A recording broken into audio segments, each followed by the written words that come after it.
अवघ्या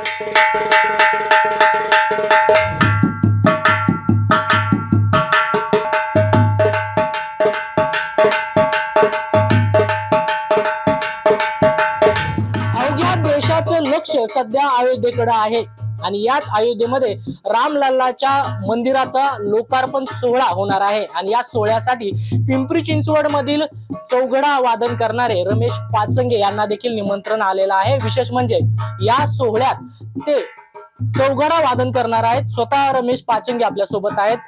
काय सांगाल, काय पहिली प्रतिक्रिया? जे चौघडा जे वाचतो आज ते माझं भाग्य आहे की आज माझा राम मंदिरात वाजवायला गिरी महाराजांनी माझी निवड केली। अयोध्याचे खजिनदार गिरी महाराज यांनी माझी निवड केली, ज्यांनी तो माझा चौघडा बाळगंधा वैती ऐकला होता आणि त्यांनी मला म्हणे पाचंगे तुम्हाला मी अयोध्यात बोलावणार, म्हणून त्या अयोध्यामध्ये मी चौघडा वाजवा। माझं भाग्य आहे की आज राम मंदिरात माझा तो चौघडा वाजवा भेटतो मला, म्हणून मी आता 2-3 दिवस अधुरा जाणार अयोध्यात आणि संपूर्ण त्यांचे आशीर्वाद घेणार आहे आणि राम मंदिरासमोर तो माझा नजारा वाजणार।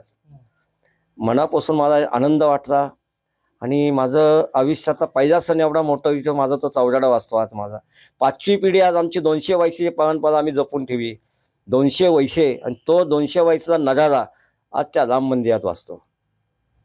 कसं निमंत्रण आलं काय? अयोध्याचे खजिनदार गिरी महाराज ज्यांनी माझी निवड केली त्यांनीच मला सांगितलं पाचंगे तुम्ही चौघडा घेऊन अयोध्याला यायचं, 2-3 दिवस अधुरा या, मी तुमची सगळी व्यवस्था करतो। कुठलं वाजवणार आहेत? इथं मंदिरामध्ये जो नजारा जे वाजणार ते वाजणार, जो आपण ऐतिहासिक जे वाजवतो ना ते वाजवणार।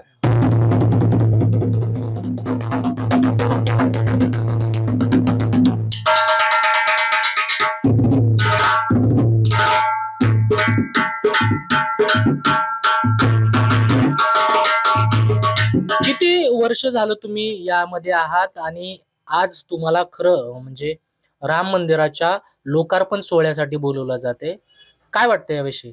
मी वयाच्या 10व्या वर्षापासून तो नजारा वाजवतो। वयाचा 10 वय आमच्या वडिलांसंती जात असताना दत्तोबा पाचंगे ज्यांना चौघडा सम्राट पदवी दिली त्यांचा मुलगा मी। आज वडिलांच्या मुळे मी तो नजारा शिकवो आणि चौघडा शिकवो।